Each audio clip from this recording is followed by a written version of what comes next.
Hello നമസ്കാരം. നമസ്കാരം. നിങ്ങൾ രണ്ടുപേരും നേരത്തെ വന്നിട്ടുള്ളതല്ലേ? ഓക്കെ, പുതിയ പെയറായിട്ട് ഇറങ്ങിയൊക്കെയാണ്. എങ്ങനെയുണ്ട് നിങ്ങൾ തമ്മിലുള്ള ഒരു കെമിസ്ട്രി?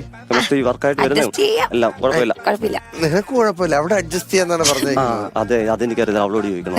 ഓക്കെ, എന്തായാലും രണ്ടുപേരും പോയി നല്ലതായിട്ട് പെർഫോം ചെയ്യാം. All the best. Okay, thank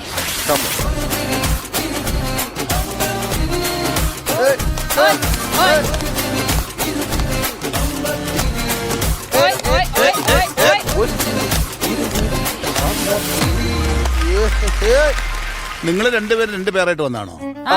ആണല്ലേ. സുജിത്ത് ആളെ മാറ്റി. ഇയാള് ആരുടെ കൂടെ ആയിരുന്നു വന്നേ? ഫസ്റ്റ് വന്നത് മെഗാ ഓഡിഷൻ ആയിരുന്നല്ലോ, അത് കഴിഞ്ഞിട്ട് സ്കിറ്റ് ചെയ്തു. സ്കിറ്റ് ചെയ്യാൻ വന്നത് ശ്രീയാദിക അവളായിട്ടായിരുന്നു. എന്തുകൊണ്ട് ആദ്യത്തെ രണ്ടു തവണ വന്നു പോയിട്ട് നാട്ടുകാരെന്ത് പറഞ്ഞു? അതാണ് ഏറ്റവും വലിയ കാര്യം. അതാ ഏറ്റവും വലിയ കാര്യം പറഞ്ഞിട്ട് ബാക്കി. അല്ല, ഞാൻ കോളേജിൽ കയറുന്നതിന് മുമ്പായിരുന്നു ഇവിടെ വന്നത്. താൻ എന്താ പഠിക്കുന്നത്? നേഴ്സിംഗ്. പറ, ബാക്കി കഥ പറ. അപ്പൊ കോളേജിൽ കയറുന്നതിന് മുമ്പായിരുന്നു ഇവിടെ വന്നത്. അപ്പൊ അടുത്ത ഷെഡ്യൂൾ കയറണം എന്നൊക്കെ പറഞ്ഞിരുന്നപ്പോഴായിരുന്നു കോളേജിൽ നിന്ന് വിളിച്ചത്. നമുക്ക് ക്ലാസ്സിൽ നമ്മൾ ഫസ്റ്റ് ഡേ സെൽഫ് ഇൻട്രോ ചെയ്യുമല്ലോ. അപ്പൊ സെൽഫ് ഇൻട്രോഡക്ഷൻ ചെയ്യുമ്പോ എന്റെ അടുത്ത് ഒന്ന് രണ്ട് പേര് ഇങ്ങനെ കൊച്ചുങ്ങൾ പറഞ്ഞ് എടി ഞാൻ നിന്നെ എവിടെയോ കണ്ട പോലെ ഉണ്ടായിരുന്നു, നീ പറഞ്ഞപ്പോഴാണ് മനസ്സിലായത് ആ കൊച്ചാ ഈ കൊച്ചെന്ന്. അപ്പൊ എന്നുവെച്ചാ ഞാൻ ഓർത്തില്ല അവർക്കൊക്കെ എന്നെ അറിയാൻ പറ്റുമെന്ന്, പക്ഷെ അവർക്കൊക്കെ എന്നെ അറിയാൻ പറ്റി. ഇപ്പൊ വലിയ നേഴ്സൊക്കെ ആവുമല്ലോ, അപ്പോഴത്തേക്ക് രോഗികള് ബമ്പർ ചിരിയിൽ ആ നേഴ്സ് കുത്തിയാ മതിയെന്ന് ഹാൻഡിൽ ചെയ്യാൻ താല്പര്യമുണ്ടോ? എന്നാ പിന്നെ ഇവനെ മാറ്റിയിട്ട് മോളി ഞാൻ തുടങ്ങിയതേ ഉള്ളു, ചെറിയതായിട്ട് ഇങ്ങനെ ഇവന്റെ മേളിലായിരിക്കും, അങ്ങനെയൊന്നും ആവില്ല, മേളിലായിരിക്കും. കുറച്ചുകൂടെ നന്നായി വേണമെങ്കിൽ ഒരു ജഡ്ജ് ആക്കുകയും ചെയ്യാം. അതെ, മഞ്ജുപിള്ളക്ക് വരും. എനിക്ക് മിസ്റ്റേക്ക് വരുമെന്ന് അറിയത്തില്ല. വന്നില്ലെങ്കിൽ അവൻ പ്രാർത്ഥിച്ചു വരുത്തും. സപ്പോർട്ട് ചെയ്യണേ. അവന് കൊടുക്കുന്നതിനേക്കാൾ കൂടുതൽ ചവിയോ ഞാൻ മാറിക്കണം. എടാ, ഇത് ചോദിക്കണം നിന്നോട്, നീ ഇത് ചോദിക്കണം. കയ്യകലം മാറിയുന്നതാണ്. ലോകമെമ്പാടുമുള്ള എല്ലാ മലയാളി പ്രേക്ഷകരെയും ചിരിയുടെ മഹാ ഉത്സവത്തിലേക്ക് സ്വാഗതം ചെയ്യുന്നു.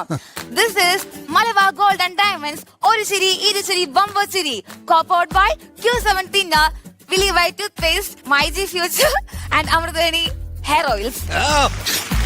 അപ്പം നമ്മുടെ സീസൺ 1 കഴിഞ്ഞ് അല്ലേ, നമ്മുടെ സീസൺ 2 ഇവിടെ സ്റ്റാർട്ട് ചെയ്യാൻ പോവാണ്. ഓക്കെ, അപ്പൊ എല്ലാരും റെഡി അല്ലേ? കൈയടിക്ക്. സോ ഒരിക്കൽ കൂടി welcome you all to the ഓരിജിനി ഇരിച്ചിരി ബമ്പർ ചിരി സീസൺ 2. നിങ്ങൾ വെൽക്കം ചെയ്യണ്ടേ? തീർന്നില്ലേ? ഇനിയുണ്ടോ? നിങ്ങൾ വെൽക്കം ചെയ്തില്ലല്ലോ. ഇന്ത്യ ആയതുള്ളൂ, ശ്രീലങ്ക കിടക്കുക. അപ്പം ആദ്യമായിട്ട് നമുക്കറിയാം, നമുക്ക് എന്റെ മൂക്കിൽ തന്നെ അറിയാവുന്ന മോളെ ഒരു കാര്യമില്ല. ഓക്കെയാണ്, കാർത്തിയുടെ മേളി വന്നു. അല്ല, കാർത്തികേയന്റെ കണ്ടസ്റ്റന്റ് ആയിട്ടെന്ന് വിളിച്ചാലോ? അപ്പൊ നമ്മുടെ 3 ജഡ്ജസ് ഇവിടെ റെഡിയാണ്, നിങ്ങൾ റെഡിയാണ്. അപ്പം ഫുൾ എനർജിയോടെ നമ്മൾ എല്ലാവരെയും ചിരിപ്പിക്കാനായിട്ട് നമ്മുടെ ആദ്യത്തെ കണ്ടസ്റ്റന്റ് ആയിട്ട് ഇവിടെ വരുന്നത് ആരാന്നറിയാവോ?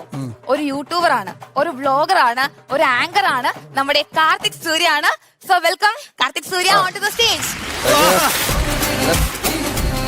ഹലോ ഹലോ, നമസ്കാരം. നമസ്കാരം മഞ്ജുജി, നസീർ. പേരെന്തായിരുന്നു? കാർത്തിക് സൂര്യ. സ്ഥലം എവിടെയാ? തിരുവനന്തപുരം. മോൻ എന്ത് ചെയ്യുന്നു? ഞാനിങ്ങനെ യൂട്യൂബിലൊക്കെ വീഡിയോസ് ഒക്കെ ചെയ്യാറുണ്ട്. ഇതിനു മുമ്പ് സ്കിറ്റ് ചെയ്തിട്ടുണ്ടോ? അല്ല, അത് വലിയൊരു പണിയാണത്. ഇതിനു മുമ്പ് സ്കിറ്റ് ഇല്ല, ഇതെന്റെ ആദ്യത്തെ സ്കിറ്റാണ്. ആ സംസാരം കേൾക്കുമ്പോ തന്നെ അറിയാം, ഇത് ആ ഒരു ടോക്ക് കേൾക്കുമ്പോ തന്നെ അറിയാലോ മെയിൻ ആണെന്ന്. പേടിക്കൊന്നും വേണ്ട, നമ്മളെല്ലാവരും ഒരു ഫാമിലി പോലെയാണ്. ക്യാരക്ടർ വിട്ടിട്ടില്ല. ഞാനൊരു ചെറിയ കാര്യം ചോദിച്ചോട്ടെ. ഒരുത്തൻ അവിടെ പുഷ്പിച്ച് നിൽക്കുന്നത് നിങ്ങൾ കാണുന്നുണ്ടോ? അവൻ തന്റെ കൂടെ വന്നതെന്നൊരു ചിന്തയെങ്കിലും തനിക്ക് വേണം. അവന്റെ പുഷ്പത്തിൽ പുഴു കയറി പുഴുത്ത് പുഷ്പം ചീഞ്ഞ് അളിഞ്ഞ് പാവപ്പെട്ട ഒരുതരം ക്ലാസ് പുറത്താക്കി നീങ്ങ പാടാ. എന്നാലും ഒരു കുറച്ചു നേരം കാർത്തിയുടെ ഉള്ളിലൊരു ബെല്ലടി വെട്ടി. എനിക്ക് അങ്ങനെ ടെൻഷനൊന്നും ഇല്ല, പക്ഷെ നിന്റെ മുഖത്തുണ്ട് അത് പറയുന്നത്. ചേച്ചി ഇത്തിപ്പുരം സമയം കൊടുത്താണ് അവർ തുറങ്ങട്ടെ. ഇത്തിപ്പുരം കൊടുത്താൽ മതി മതി മതി, കുറച്ച് കൊടുത്താൽ മതി. അപ്പോ Sujith and Priya, all the very best and time starts now.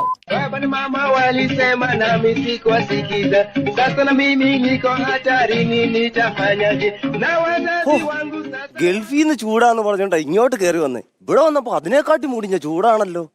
എന്തൊക്കെ പറഞ്ഞാലും ഉണ്ടല്ലോ, നമ്മുടെ നാടിന്റെയും വീടിന്റെയും ഒക്കെ ഭംഗി അറിയണമെങ്കിൽ ഉണ്ടല്ലോ വല്ല രാജ്യത്തും ജോലിക്ക് പോകണമെന്നേ. അത് പറഞ്ഞപ്പോഴാ ഓർത്തത്, ഞാൻ ഇന്ന് വരുന്ന കാര്യം അവളോട് പറഞ്ഞിട്ടില്ല. അവക്കൊരു സർപ്രൈസ് കൊടുക്കാൻ വേണ്ടിയാ. ഇവിടെ കാണും, ഇതൊക്കെ എടുത്ത് മാറ്റി വെക്കട്ടെ.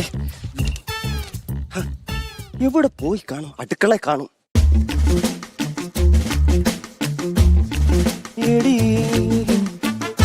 ഇനി ഇങ്ങേരുന്നേ. അയ്യോ അടിക്കല്ലേ സുഖമാണേ, അടിക്കല്ലേ സുഖമാണേ, അടിക്കല്ലേ സുഖമാണേ. എന്റെ ദൈവമേ, ഇത്രേ അടി കൊണ്ടിട്ടും ഇങ്ങനെ പറയുന്ന കേട്ടോ സുഖാണെന്ന്. എടി മുടിഞ്ഞ കാലി, സുഖമാണെന്നാണോ പറഞ്ഞേ? നിന്റെ കെട്ടിയോ സുഖമാണല്ലോ ഈ പറഞ്ഞത്. അയ്യോ ഏമേ, എന്തോ തല്ലാടി ഈ തല്ലിയേ. ഇങ്ങനെ പറച്ചിൽ കേട്ടാ തോന്നും ഇത് ആദ്യമായിട്ട് കിട്ടുന്നതാന്ന്. ആഹാ, അപ്പൊ നിനക്കെന്നെ ഇത് മനസ്സിലായില്ലായിരുന്നു ഒട്ടും? മനസ്സിലായി, അതുകൊണ്ട് തന്നെ നന്നായി. ആ, നിങ്ങൾക്കറിയാവോ, കഴിഞ്ഞ ദിവസം ഗൾഫിനാന്ന് പറഞ്ഞു പോയ മനുഷ്യനാ ദാണ്ടെ 3 ദിവസം കഴിഞ്ഞപ്പോ വീണ്ടും വന്ന് നിന്നേക്കുന്നു. അതിനെന്തുവാടി ഇത്ര കുഴപ്പം? ഞാനിത് കേക്കണം. നിങ്ങൾക്കറിയാവോ എന്തോരം പേരുടെ കയ്യിൽ നിന്ന് കടവും വിലയും വാങ്ങിച്ചാ ഇങ്ങനെ ഒന്ന് ഗൾഫിന് വിട്ടെന്നറിയാവോ? അല്ല, നിന്റെ ആഗ്രഹം എന്തുവായിരുന്നു? നിങ്ങൾ എങ്ങനെയെങ്കിലും ഒന്ന് ഗൾഫിന് വിടണോന്ന്. ആണേ, ഞാൻ ഗൾഫിന് പോയി, എന്നിട്ട് ഇവളോട് പറയാതെ തിരിച്ചു വന്നു. അത്രയല്ലേ ഉള്ളൂ ഞാൻ ചെയ്തത്. എന്നെ കൊണ്ട് കൂടുതലൊന്നും പറയിപ്പിക്കരുത്. നിങ്ങളെ ഗൾഫിന് വിട്ടതേ ഗൾഫ് കാണാനല്ല, അവിടെ ജോലി ചെയ്യാനാ. നീ ഈ പറയുന്നത് പോലെ ഉണ്ടല്ലോ, ഗൾഫ് എന്ന് പറഞ്ഞാലേ ജോലി ചെയ്യാനൊന്നും കൊള്ളത്തില്ലടി. ഒന്ന് പോകുന്നുണ്ടോ? ഇനിയും ഞാൻ ഗൾഫിന് പോകാനോ? എടി, ചുട്ടുവള്ളുന്ന മരുഭൂമി ഇല്ലയോ, അവിടുന്ന് സ്വന്തം കുടുംബത്തിന്റെ തണല് തേടി വന്നൊരു പ്രവാസിയല്ലടി ഞാൻ. ആ എന്നെ സ്നേഹത്തോടെ ചേർത്ത് നിർത്തേണ്ടതിന് പകരം അറഞ്ചം പറഞ്ഞാൽ തല്ലുന്ന നീ ഒരു സ്ത്രീയാണോടി? നീ ഒരു ഭാര്യയാണോടി? കഴിഞ്ഞോ നിങ്ങളുടെ നാടകം? കഴിഞ്ഞോ? ഇല്ല, അടുത്തൊരു രംഗത്തോടു കൂടി ഈ നാടകം ഈ വേദിയിൽ പൂർണ്ണമാകുന്നതായിരിക്കും. മണി അടിക്കൂ. എന്തിനാ മണിയൻ? ഞാൻ തന്നെ അടിക്കാം. പണ്ടാരം പിടിക്കാനായിട്ട്. അവള് പോയി. ഇപ്പൊ ഞാൻ ഈ നാടകം ഇവിടെ കളിച്ചില്ലായിരുന്നുണ്ടല്ലോ, അവളെന്നെ ഇവിടെ കൊല്ലത്തില്ലായിരുന്നു. അയ്യോ, അല്ല എടി രമേ, നീ ബാഗും തുണിയൊക്കെ വാരിക്കെട്ടി എങ്ങോട്ട് പോകാൻ തുടങ്ങുവാ? ഞാനേ എന്റെ വീട്ടിൽ പോവാ, എനിക്ക് വയ്യ. വയ്യാന്ന്? എടി, വയ്യാങ്കിലേ വീട്ടിലല്ല ആശുപത്രിയില്ല, പോണ്ട ഇങ്ങോട്ട് വാ. വീട് മനുഷ്യ.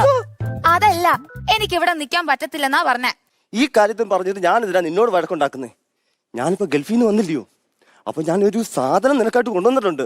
ആ പെട്ടി നിറച്ച സൗരക്കേടായിരിക്കും, അല്ലാതെ തന്നെ. അയ്യേ, അതൊന്നുമല്ല എടി, ഞാൻ നിനക്ക് ഒരു റിങ് കൊണ്ടുവന്നിട്ടുണ്ടെന്ന്. റിങ്ങോ? പിന്നെ എനിക്കോ? പിന്നല്ല, നിനക്കല്ല, വേറെ ആർക്കെങ്കിലും കൊണ്ടുവരാം. ചുമ്മാ ചുമ്മാതല്ല, ഞാനിപ്പോ എടുത്തോട്ട് വരാം. എന്റെ സുഖമായിട്ടും പാവായിരുന്നേ, ഇത്രയൊന്നും പറയും വേണ്ടായിരുന്നു. വേഗം ഇടും മനുഷ്യ. അയ്യോ, ഇട്ടോ ഇട്ടോ ഇട്ടോ. ഇതെന്താ? അത് റിങ്ങല്ലയോ? ഇതെന്തിനാ? ആഹാ, അത് പറഞ്ഞില്ലല്ലയോ. ഇതിങ്ങനെ എടുക്കണം, എന്നിട്ട് ഇങ്ങനെ അരയിലിടണം, എന്നിട്ട് ഇങ്ങനെ ഇട്ടങ്ങ് കറക്കണോടി. അപ്പൊ നിന്റെ നടുവിന്റെ വേദനയൊക്കെ മാറുമെന്നാ പറഞ്ഞത്. എന്നാലേ നിങ്ങൾ സ്വയം ഇട്ടങ്ങോട്ട് കറക്കിക്കോ. സ്വയം ഇട്ട് കറക്കാൻ പറഞ്ഞിട്ട് അവളല്ലേ എന്നെ ഇപ്പൊ പിടിച്ചിട്ട് കറക്കിയത്. ഇങ്ങേരുന്ന് എടി എടി, ആൾക്കാർ കാണോടി. ആദ്യം തന്നെ ഇതിൻ്റെ അകത്ത് തമാശ എന്ന് പറയണത് ഒരു ഏരിയയിൽ പോലും ഇല്ലായിരുന്നുള്ളതാണ്. കുറച്ചുകൂടെ ഒന്നൊന്ന് നിങ്ങൾ സിങ്കാവാനുണ്ട്, കുറച്ചുകൂടെ ഒരു പെർഫോമൻസിൽ കുറച്ചുകൂടെ ഒരു ഒഴുക്ക് വരാനുണ്ട്. ഇതെല്ലാം വന്നാലും ഇതിൻ്റെ അകത്തൊരു കഥ വേണം, അതിൻ്റെ അകത്ത് തമാശ വേണം. ഇത്തവണ നമുക്ക് വിട്ട് കളയാം, അപ്പോൾ നമുക്ക് അടുത്ത പ്രാവശ്യം പിടിക്കാം കേട്ടോ. ഇത്തവണ ഇതങ്ങ് വിട്ടേക്കാം. അത്രയൊക്കെ തന്നെയുള്ളൂ. ഒരുപാട് ഒന്നും പറഞ്ഞത് വലിച്ചു നീട്ടി അത് പറഞ്ഞിട്ട് കാര്യമില്ല. ഈ പറഞ്ഞ പോലെ ഓവറോൾ ഇന്നത്തെ തമാശ കുറവായതും ഇതിലൊരു മൈനസ് ആണ്. പക്ഷെ സാരമില്ല, ഇതൊരു ഓപ്പൺ പ്ലാറ്റ്ഫോം ആണ്. എപ്പോൾ വേണമെങ്കിലും വന്ന് പെർഫോം ചെയ്യാം. നിങ്ങൾക്ക് ഇനിയും വരാം, ഇനിയും സമ്മാനങ്ങൾ നേടാം. തൽക്കാലം ഈ ഒരു പെർഫോമൻസ് നമുക്കങ്ങ് മാറുന്നേക്കാം. ഇവിടെ രണ്ടുപേരും ട്രൈ ചെയ്തിട്ടുണ്ട്. ഈ പറഞ്ഞ പോലെ കുഞ്ഞു കുഞ്ഞു കുഴപ്പങ്ങൾ. ഒന്ന്, നിങ്ങൾക്ക് ഡയലോഗിന് ടേക്ക് ഓഫ് വേണം. അല്ലാതെ അല്ല ചേട്ടൻ എന്തിനാ ഗൾഫിൽ പോയത്? അതെ, ഞാൻ നിങ്ങളെ ഗൾഫിലേക്ക് വിട്ടത് അതിനാ. അല്ല, ഞാൻ ഇവിടെ വന്നതിൽ നിനക്ക് എന്താ കുഴപ്പം? അതെ, നീ ഇവിടെ എല്ലാ ഡയലോഗിനും അല്ല അതെ എത്ര എണ്ണം നിങ്ങൾ പറഞ്ഞു എന്ന് ഒരുപോലുള്ള ഡയലോഗ് ഡെലിവറി ഒക്കെ ഉണ്ടായിരുന്നു. ഇതൊക്കെ നമുക്ക് അടുത്ത തവണ വരുമ്പോൾ കറക്റ്റ് ചെയ്യാം. അടിപൊളിയായിരിക്കും, ഒരു കുഴപ്പമില്ല, സൂപ്പറാണ്. പ്രാകരുത്. അല്ല, അതിൽ പ്രാകാനൊന്നുമില്ല, അവരെ നന്നാക്കാൻ വേണ്ടി നമ്മൾ പറയുന്നത്. അല്ല, ആ കൊച്ചു ഇങ്ങനെ എന്തോ കഴിച്ചിങ്ങനെ ശരിക്കും ഞാൻ കണ്ടു. അത് ഇരുട്ടുവാക്കിനടിക്കാനാ. നിങ്ങളൊന്ന് തരിച്ച് ആലോചിക്കുക. അവള് നേഴ്സായിട്ട് നമ്മൾ പനി പിടിച്ച് അവളെ ചികിത്സിക്കാൻ കിടക്കണം, എടുത്ത് കിടക്കണം, നിങ്ങൾ ചിന്തിച്ചിട്ടുണ്ടോ? ഇങ്ങനെയല്ല. എന്റെ മേത്തേക്ക് ഈ സിറിഞ്ച് എറിഞ്ഞു പിടിപ്പിക്കാനുള്ള സാധ്യത ഞാൻ കാണുന്നുണ്ട്, അറിയാമോ? ദൂരെ നിന്ന് എറിഞ്ഞു പിടിപ്പിക്കുള്ളൂ. പ്രതികാരം ചെയ്യരുത് കേട്ടോ മോളെ, ഞാനൊരു പാവം. ശരി, ഓക്കെ. എത്ര കിട്ടിയെന്നറിയാം, തിരിഞ്ഞു നോക്കിയോളൂ. ഒരാള് ചിരിച്ചു 5000 രൂപ.